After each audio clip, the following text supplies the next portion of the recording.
बिस्मिल्लाहि मिनश्शैतानिर्रजीम बिस्मिल्लाहिर्रहमानिर्रहीम। अज़ीज़ तलबा व तालिबात, यूनिक ग्रुप ऑफ इंस्टीट्यूशन की तरफ से ये ऑनलाइन लेक्चर्स आप लोगों की तालीम और तरबियत के हवाले से हम यहाँ से तैयार करके आप तक पहुँचा रहे हैं। और मैं हूँ प्रोफेसर राजा वाजिद अली, जो आपको स्टैटिस्टिक्स यानी शुमारियात पढ़ाते हैं।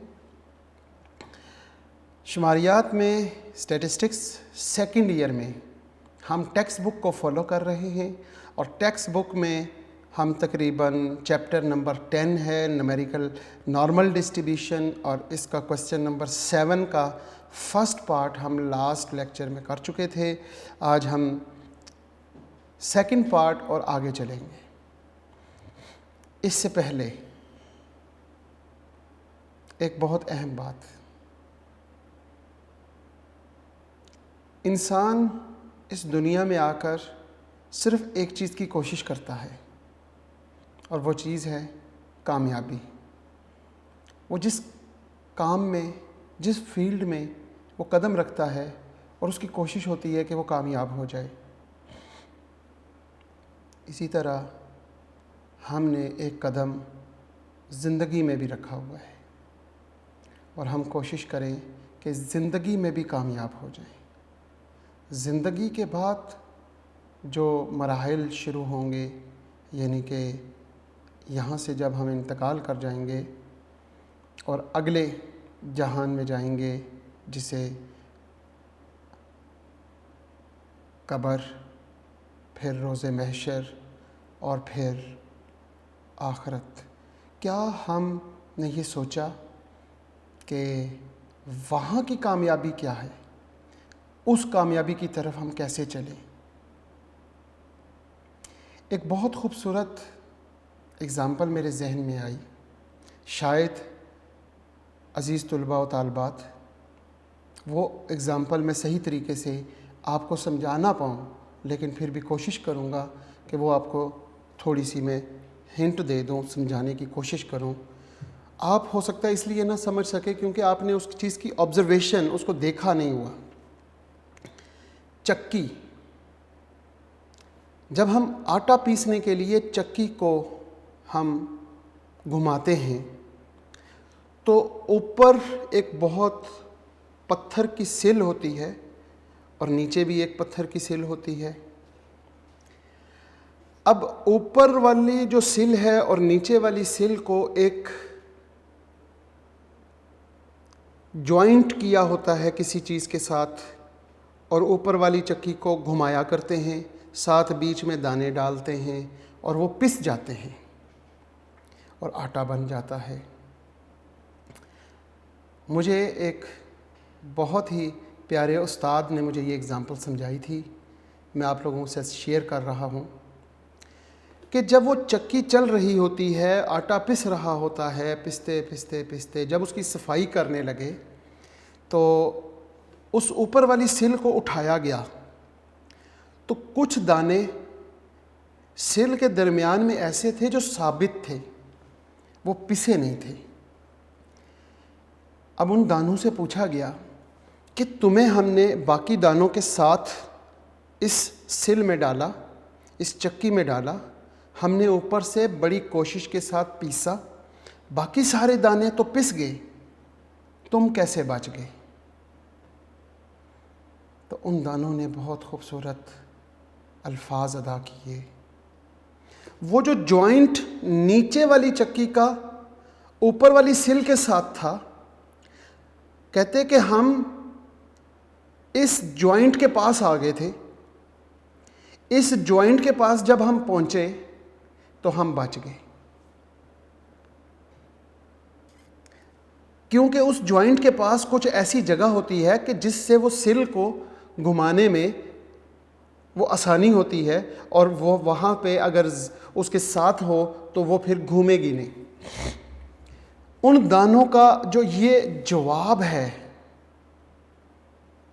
अगर इस जवाब पे हम गौर करें, इस ज़मीन पर हम हैं, आसमान पर हमारा रब है, नीचे वाली सिल और ऊपर वाली सिल को ज़रा देखें और अपने आप को समझें कि हम वो दाने हैं। अब इस दुनिया में जब आकर हम इस दुनिया में इन दोनों सिलों के दरमियान में आए हुए हैं और हम मुशक्क़त करते हुए अपने आप पिस रहे हैं और आटा बन जाएंगे। अगर हम बचना चाहते हैं पिसने से, तो वो जो जॉइंट है नीचे वाली सिल और ऊपर वाली सिल के करीब, जो जॉइंट है उसके करीब हो जाएं तो हम बच जाएंगे। और वो जॉइंट हमारे प्यारे नबी हज़रत मोहम्मद सल्लल्लाहु अलैहि वसल्लम हैं, जिन्होंने नीचे वालों का ताल्लुक़ ऊपर वाले के साथ बनाया है। अगर हम अपने प्यारे हबीब हज़रत मोहम्मद सल्लल्लाहु अलैहि वसल्लम के करीब हो जाएं तो उसी तरह उन दानों की तरह हम भी बच जाएंगे पिसने से, जिस तरह वो दाने बचे थे चक्की में। क्योंकि आपने चक्की देखी नहीं हुई, लेकिन मैंने फिर भी कोशिश की कि आपको ये बात समझाकर जो असल पॉइंट है वहाँ तक लाने की। इस दुनिया में पिसने से बचना है तो अपने आप को करीब करें प्यारे हबीब के, जिनका ताल्लुक़ ऊपर, नीचे वालों का ताल्लुक़ वो ऊपर वालों से बनाते हैं। और वो दाने जिस तरह उस जॉइंट के करीब जाकर बच गए थे, इसी तरह हम भी बच जाएंगे पिसने से और आखिरत में भी कामयाबी होगी और दुनिया में भी। बहुत शुक्रिया जनाब। आज हम दोबारा स्टार्ट करते हैं क्वेश्चन नंबर 7 का ए पार्ट। ए पार्ट में आगे 2 पार्ट दिए हुए थे। मेरा ख्याल है कि हम उसका फर्स्ट पार्ट हम लास्ट लेक्चर में कर चुके हैं अज़ीज़ तुलबा व तालबात।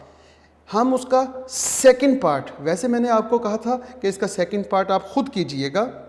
अगर आपसे हो गया है और जवाब 75 इंचेस आया है तो बहुत अच्छी बात है, और अगर नहीं आया तो वो आप मेरे साथ देख लें, और जिनका आया है वो भी अपने क्वेश्चन को यहाँ पे टैली करें कि क्या सर जिस तरीके से करवा रहे हैं हमने उस प्रोसीजर को फॉलो किया है या नहीं किया। हमारे पास विच हाइट, जी अगर हम पेज नंबर 22 पर देखें तो लिखा हुआ है द हाइट, लास्ट लेक्चर में मैंने ये लिखा भी था, the height a high jumper will clear each time of jumps is a normally random variable with mean question number 7 का, क्वेश्चन नंबर 7 की बात करते हैं जिसमें मीन दिया हुआ है 6 फीट, 6 फुट, ठीक है जी। और स्टैंडर्ड एविएशन सिग्मा दिया हुआ है उसने 2.4 इंचेस, 2.4 इंचेस। अब जब ये दोनों चीज़ें गिवन है, हम गौर से, लास्ट लेक्चर में भी मैंने बताया कि दोनों पैरामीटर्स के यूनिट सेम होने चाहिए। यूनिट मतलब यहाँ पे फिट है तो यहाँ पे भी फिट हो, यहाँ पे इंच है तो यहाँ पे भी इंच हो। अब हम फिट को इंच में चेंज किया था लास्ट लेक्चर में, सब बच्चों को पता है, और लास्ट लेक्चर में जब हमने इंचेस में चेंज किया था तो 1 फुट में 12 इंच होते हैं, तो 6 फुट में कितने हुए फिर? 6 × 12 mu is equal to 72 inches and sigma is equal to 2.4 inches. ठीक हो गई जनाब बात। फर्स्ट पार्ट हम कर चुके हैं, सेकंड पार्ट इसका क्या है? सेकंड पार्ट हमसे ये पूछ रहा है what is the height he will clear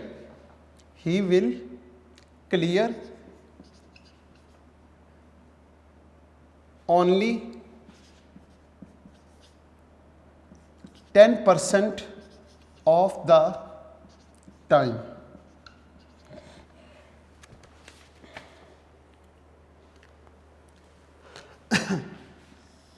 Normal distribution.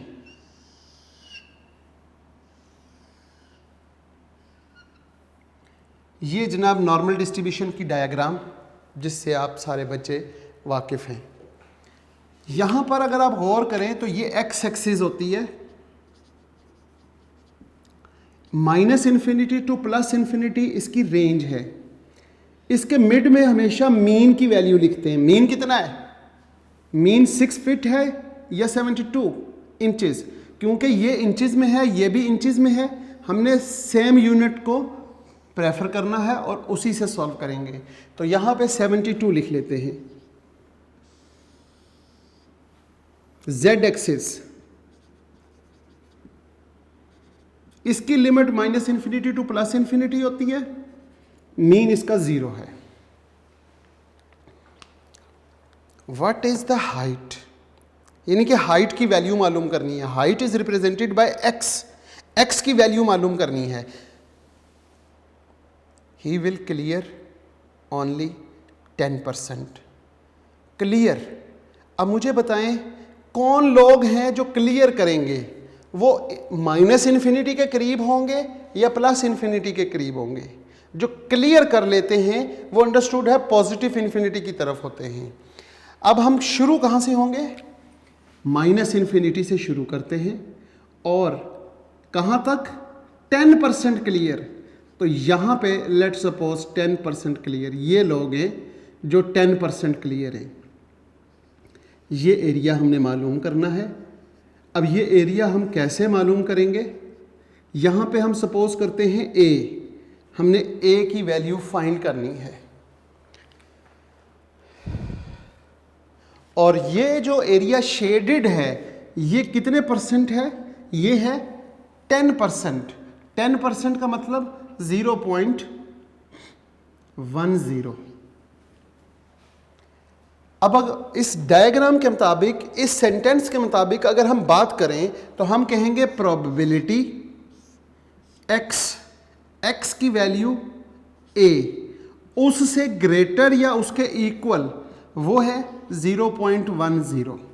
बस इस क्वेश्चन में जो सबसे अहम बात होती है वो ये स्टेटमेंट बनाना होती है। यहाँ पे ए है जिसे हमने फाइंड करना है, उससे ग्रेटर, उससे आगे +∞ तक ए और ए से ग्रेटर, एक्स की वैल्यू ए या ए से ग्रेटर हो तो हमारे पास उसका एरिया जो है वो 0.10 है। यहाँ तक अगर ये स्टेटमेंट बन जाए तो आगे तो क्वेश्चन मेरा ख्याल है कि सब बच्चों को आता ही होगा। ये जो वेरिएबल एक्स है इसको हम क्या करेंगे? स्टैंडर्डाइज्ड बनाएंगे। कैसे बनेगा? एक्स में से माइनस कर देते हैं म्यू को और सिग्मा पे डिवाइड करते हैं, और यही हरकत हम इस तरफ करेंगे। यानी कि हमारे पास ए है, ए में से किसे माइनस करना है? ए में से मीन को। यहाँ पे तो क्योंकि एक्स था तो एक्स में से मीन को माइनस किया, यहाँ पे वैल्यू है ए में से हम मीन की वैल्यू यानी कि 72 को माइनस करेंगे और डिवाइड सिग्मा की वैल्यू यानी कि 2.4 पे डिवाइड करेंगे और इज इक्वल टू 0.10। समझ आ चुकी होगी। अब ये जो है z बन गया। हम लिखेंगे probability z is greater than equal to a - 72 over 2.4 और इज इक्वल टू 0.10। अब हम अपने थ्योरम को फॉलो करेंगे। हमारा थ्योरम क्या है? अगर मैं थ्योरम को देखूं तो थ्योरम कहता है probability z is greater than equal to a is equal to 1 - phi of a। अब ये देखें, यहां पे प्रोबेबिलिटी, यहां पे z, ग्रेटर देन के बाद जो रकम है वो a है, यहां पे ये पूरी रकम a है, तो हम क्या लिखेंगे? phi ऑफ a - 72 ओवर 2.4 और आगे क्या लिखेंगे? जो है 0.10। ये जो फाई है दूसरी तरफ जाके इन्वर्स हो जाएगी। हम लिखेंगे a - 72 over 2.4 is equal to phi inverse 0.10। 10। ये जब फाई इन्वर्स होता है तो बच्चों को याद होगा जो मैं कहा करता हूँ, पेज नंबर 295 टेक्स्ट बुक में पेज नंबर 295 वहाँ पे जाएंगे। जल्दी से पहुँचे सारे बच्चे। पेज नंबर 295 ओपन करें। टेबल नंबर 10 हेडिंग है जिसके नीचे उसका लिखा हुआ inverse standard normal cumulative distribution function. इसमें नीचे लिखा हुआ है फाई इनवर्स पी। अब मेरे पास फाई इनवर्स 0.10 है, तो ये 0.10 जो है ये p है। तो अब आप इस टेबल में p में देखेंगे 0.10 कहाँ है। 0.00, 0.01, 0.02 एंड सो ऑन चलते जाएं। यहाँ आपके पास तीसरे ब्लॉक में पहला डिजिट 0.10 मिला। 0.10 को आगे 0 में देख लेंगे तो हमारे पास 1.2816 और माइनस में, तो जनाब हम यहाँ पर क्या लिखेंगे? पहले तो यही लिखेंगे a-72/2.4 इज इक्वल टू -1.2816। ये टेबल से आपने वैल्यू देखी। अब क्या होगा?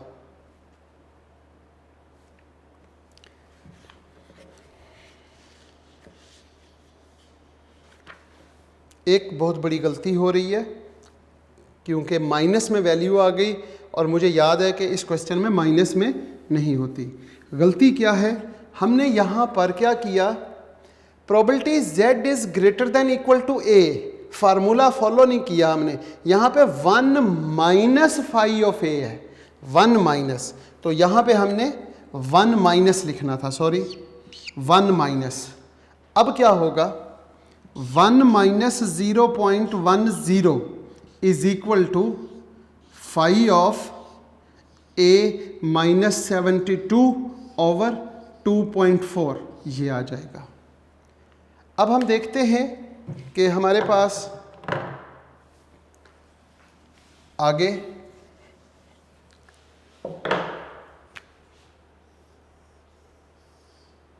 वन माइनस 0.10 क्या आया? वो हमारे पास आ गया 0.90 is equal to phi of a minus 72/2.4। अब ये फाई इस तरफ जाके इन्वर्स हो जाएगा।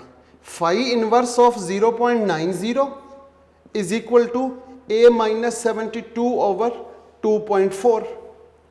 अब हम लिखेंगे a minus 72/2.4 is equal to, इसको देखेंगे तो 1.2816 आ जाएगा। अब इसको हम यहाँ से दूसरी तरफ ले जाएंगे, 2.4 को इसके साथ मल्टीप्लाई करेंगे और 72 दूसरी तरफ जाके प्लस हो जाएगा।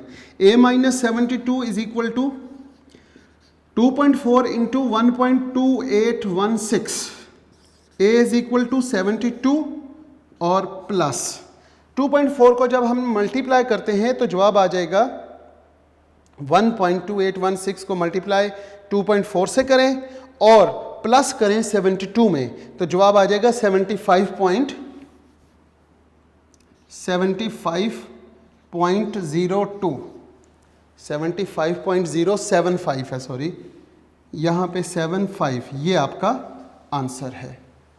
अब हम नेक्स्ट क्वेश्चन की तरफ चलते हैं। नेक्स्ट क्वेश्चन है हमारे पास 7 का ही बी पार्ट। ये 7 का ए पार्ट था और ए पार्ट का भी फर्स्ट जोस था। जल्दी से देखें जनाब। सपोज पेज नंबर 22 पर, suppose date the amount of variance vacancy, suppose date the amount of vacancy required to immunize human being against the smallpox is normally distributed with mean 0.25 and standard deviation 0.04 ounce. Increasing the dose, increase the change of successful vaccination. What is the minimum dose? हमारे पास जो चीज़ें given है उसको देखते हैं और साथ ही जो चीज़ फाइंड करनी है उसे देख लेते हैं। क्वेश्चन नंबर 7 का बी पार्ट, 7 और उसका बी पार्ट। सवाल में गिवन क्या है?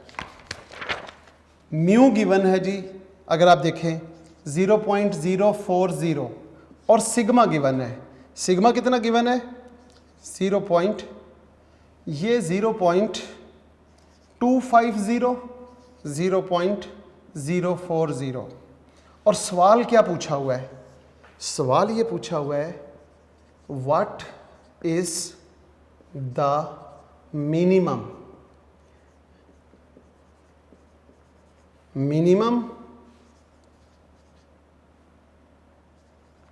dose required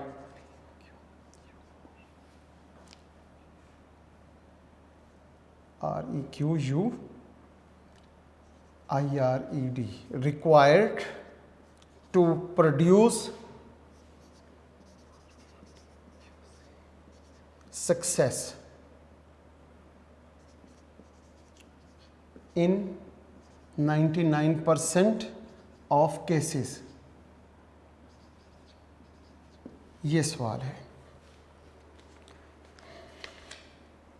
मिनिमम, जो मिनिमम का लफ्ज़ है ये हमें बताएगा कि हम डायग्राम में माइनस इन्फिनिटी की तरफ जाएं या प्लस इन्फिनिटी की तरफ। जब मिनिमम का लफ्ज़ होगा तो minus infinity, maximum plus infinity. वापस देखते हैं, हमारे पास नॉर्मल डिस्ट्रीब्यूशन की डायग्राम है, minus infinity to plus infinity है। यहाँ पे मीन कितना है? 0.25। ये हमारे पास X axis, Z axis, limit minus infinity to plus infinity, mean इसका 0। 99%, और वो भी क्या? मिनिमम। जब मिनिमम की बात करेगा तो हम यहाँ से शुरू करेंगे और कितने परसेंट? 99%। यहाँ से चलते हैं तो ये 50% तो यहाँ हुआ, आगे 60, 70, 80, 90 और ये 99%। इसका मतलब ये 0.99। और यहाँ पे ए जिसकी वैल्यू हमने मालूम करनी है डायग्राम के मुताबिक या इस सेंटेंस के मुताबिक। हम अगर सेंटेंस स्टैटिस्टिकल फॉर्म में लिखें तो हम लिखेंगे probability x is less than a और इक्वल टू 0.99। यानी कि a एक ऐसी जगह पर है वहां से लेस कहां तक? माइनस इन्फिनिटी तक। एरिया 99% है। ये बन गया तो आगे क्वेश्चन तो आपको पता है कि सॉल्व हो जाएगा। कैसे सॉल्व होगा? इसको हमने स्टैंडर्डाइज्ड बनाना है। कैसे बनाएंगे? इसमें से x minus mu over sigma को माइनस कर देंगे, less than equal to a। इसमें से माइनस करेंगे मीन की value 0.25 dividing by 0.040 is equal to 0.99। ये मेरे पास z बन गया।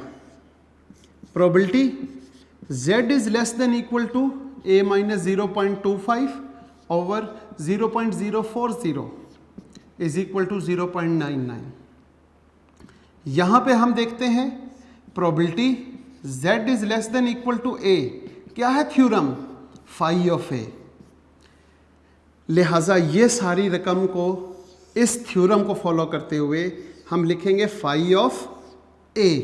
a मेरे पास ये वैल्यू है, a minus 0.25 dividing by 0.040 is equal to 0.99। अब क्या करेंगे आप? ये जो फाई है ये दूसरी तरफ जाकर इन्वर्स हो जाएगा। यहाँ पे क्या बचेगा? a minus 0.25 over 0.040 is equal to phi inverse 0.99। Page number 295 table number 10 inverse का टेबल है, वहाँ पे फाई इनवर्स और यहाँ p लिखा हुआ है। अब p के कॉलम में देखेंगे 99.99 को। जब आप गौर करेंगे 0.99 को देखेंगे तो वो जवाब आएगा 2.3263 0.3। तो आप इसकी जगह पे लिख देंगे a minus 0.25 over 0.040 is equal to 2.3263। ये हमारे पास टेबल वैल्यू आ गई, जो टेबल नंबर 10 है, पेज नंबर 295 टेक्स्ट बुक में। अब ये 0.040 इसके साथ मल्टीप्लाई कर दें तो क्या लिखेंगे आप? a minus 0.25 is equal to 2.3263 multiply by 0.040। a is equal to, ये 0.25 दूसरी तरफ जाके प्लस हो जाएगा 0.25, और इन दोनों को जब आप मल्टीप्लाई करेंगे तो आपके पास एक जवाब आएगा।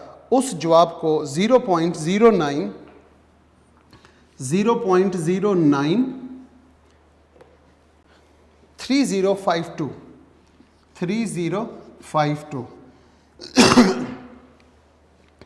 इसको जब आप 0.25 में ऐड करेंगे तो जवाब आ जाएगा 0.343 0.343052 ये आपके पास ए आ गया, जो आपका आंसर है कि इस वैल्यू से लेस देन एरिया 0.99 है।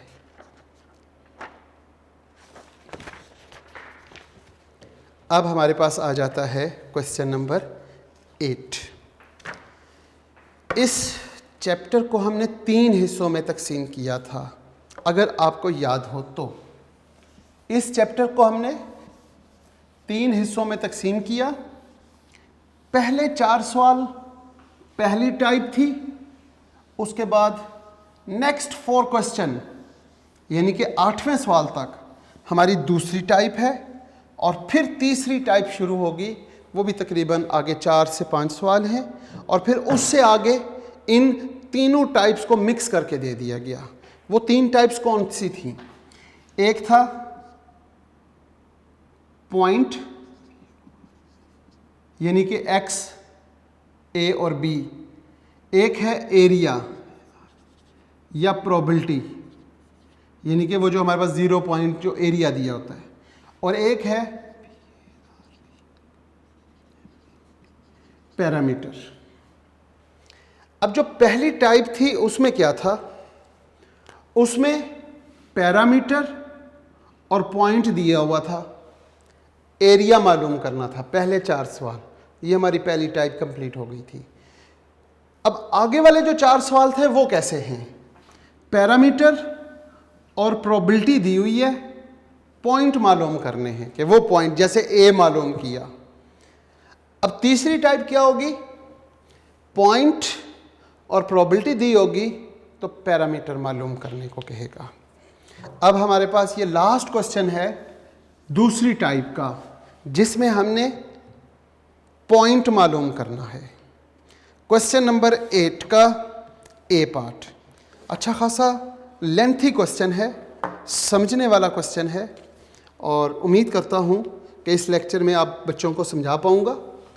Question number 8 A part, if x distributed normally 70 mean and 25 variance, आगे बताता है find the value of a, find the value of a की वैल्यू मालूम करें, सच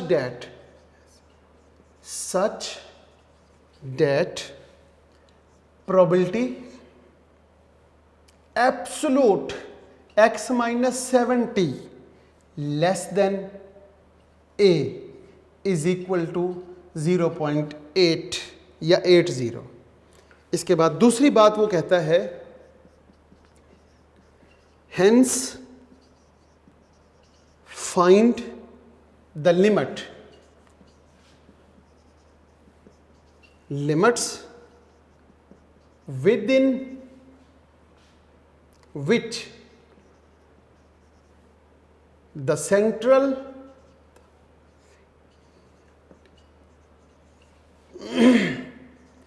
80% of the distribution lies। अहम सवाल भी है और लेंथी भी है। सबसे पहली बात तो यह है कि इस क्वेश्चन में हम देखें solution. x normally distributed with mean mu and sigma square, ये असल में रूल होता है। अब उसने इसके मुकाबले में ये दे दिया कि x नॉर्मली डिस्ट्रीब्यूटेड 70 एंड 25, इसका मतलब म्यू की कीमत क्या है 70 and sigma square it is 25। अगर सिग्मा स्क्वायर 25 है तो फिर इसका मतलब है सिग्मा कितना होगा वो मेरे बच्चों को पता चल चुका होगा, taking square root on both side, और वो आपके पास 5 आ जाएगा। अब सबसे पहले हमने क्या करना है, पहला पार्ट a की वैल्यू मालूम करनी है। a की वैल्यू कैसे मालूम करें, हमारे पास गिवन क्या है, probability x minus 70 absolute less than a is equal to 0.8 या 0.80। ठीक होगी बात। अब यहां से हम सॉल्व करना शुरू करते हैं। ये जो एब्सोल्यूट है इसको ख़त्म करते हैं, इसकी जगह पे हम ब्रैकेट्स डालते हैं। यहाँ पे ब्रैकेट डाल लेते हैं x माइनस 70, ये ब्रैकेट, और क्योंकि वो ब्रैकेट स्मॉल तो ये ऐसे कर लेते हैं। अगर ये एब्सोल्यूट है, इसका एब्सोल्यूट ख़त्म किया है और ब्रैकेट में लिखा है, तो इसका मतलब ये जो उसकी वैल्यू है उसके साथ प्लस माइनस लग जाएगा, इज इक्वल टू 0.80। जैसे यहाँ पे 7 एब्सोल्यूट है तो एब्सोल्यूट्स के बाहर आएगा तो प्लस माइनस आ जाता है। इसी तरह यहाँ पे x माइनस 70 एब्सोल्यूट में था और इसकी वैल्यू लेस देन a है, तो यहाँ पे प्लस माइनस लगा देंगे अगर ये एब्सोल्यूट ख़त्म कर लें। क्लियर है सब बच्चों को। अब आगे चलते हैं। माइनस की वैल्यू पहले लिखते हैं, प्लस की वैल्यू बाद में, यही रूल है। तो हम यहाँ पे क्या लिखें, प्रोबेबिलिटी माइनस से, यहाँ पे लिखेंगे प्लस से, यहाँ पे लिखेंगे लेस देन, यहाँ पे लिखेंगे लेस देन, दरमियान में क्या लिखेंगे, ये जो एब्सोल्यूट वाली वैल्यू थी x माइनस 70 और ये इज इक्वल टू 0.80। अब यहाँ पे 70 को प्लस कर दें, यहाँ पे भी 70 को प्लस कर दें, यहाँ पे तीनों में 70 को प्लस करें। उसकी वजह मैं बताता हूँ आपको क्यों। अब हम यहाँ पे लिखते हैं प्रोबेबिलिटी माइनस a में प्लस 70 कर दिया, साथ लेस देन x माइनस 70 में भी प्लस 70 कर दिया, लेस देन प्लस a था उसमें भी प्लस 70 कर दिया।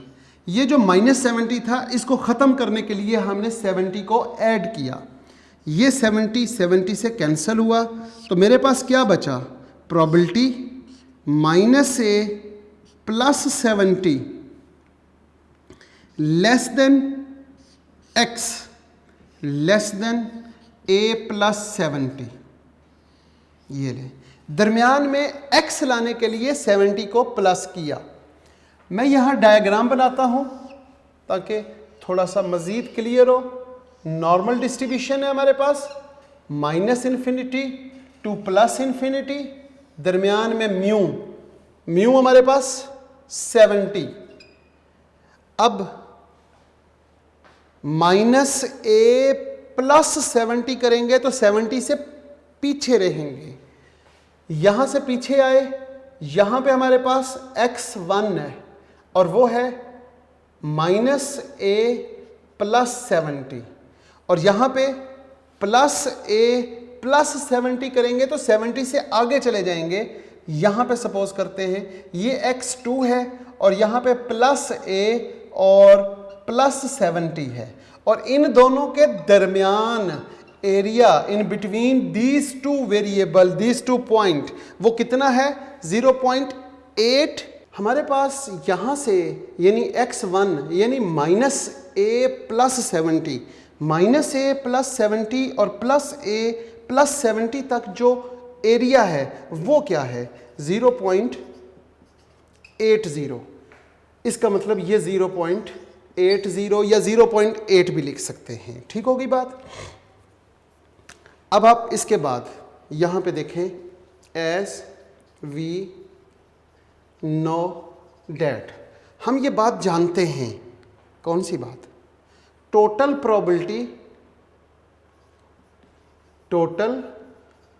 प्रोबेबिलिटी इक्वल्स टू किसके होता है? Total probability equals to 1। Total probability 1 होती है। -∞ टू +∞, एरिया हमारे पास 1 होता है। अब यहां से पीछे यानी कि प्रोबेबिलिटी ऑफ लिखेंगे हम x is less than -a + 70, उसमें प्लस करेंगे probability of -a + 70 less than x less than +a और +70, और साथ ही इसमें प्लस करेंगे यहां से आगे यहां तक हम लिखेंगे probability of x is greater than +a + 70 equals to 1। Total probability 1 होती है। इस पॉइंट से लेस देन वाला एरिया वो यहां पर आ गया, इस पॉइंट से यहां -a से +a तक, यहां से लेके यहां तक वो इस जगह पर आ गया, और x is greater than a + 70, a + 70 से ग्रेटर ये वाला एरिया यहां पे आ गया। यानी कि ये पॉइंट प्लस ये पॉइंट प्लस ये point, it's must be equal to 1। It's must be equal to 1। अब हम क्या लिखेंगे?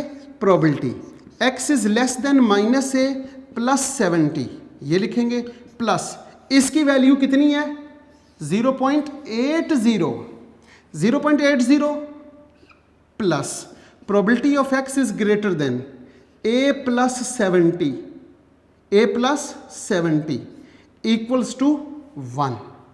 अब आप देखेंगे गौर से, ये 0.80 दूसरी तरफ जाके माइनस हो जाएगा। Probability of x is less than -a + 70 और plus probability of x is greater than a + 70 is equal to, हम लिखेंगे 1 - 0.80। 1 - 0.80 इज इक्वल टू 0.20। हम यहां पे क्या लिखते हैं? Probability of x is less than -a + 70 और plus probability x is greater than a + 70 is equal to 0.20। 0.20 आ गई। अब इसके बाद हम ये देखें कि अगर यहां से लेके यहां तक 80% है तो ये कितना है और ये कितना है? अगर इन दोनों को इकट्ठा देखें यानी कि -a + 70 से लेस देन और +a + 70 से ग्रेटर देन, इन दोनों को कंबाइन करें तो वो 0.20 आता है। 0.20 का मतलब ये हुआ कि आधा इधर आधा इधर, इसको 2 पे डिवाइड कर दें, इसको 2 पे डिवाइड कर दें आप। इसका मतलब ये हुआ कि probability of x is less than -a + 70, it's equal to probability of x is greater than +a + 70। ये दोनों इक्वल होंगे, और इक्वल कितने होंगे?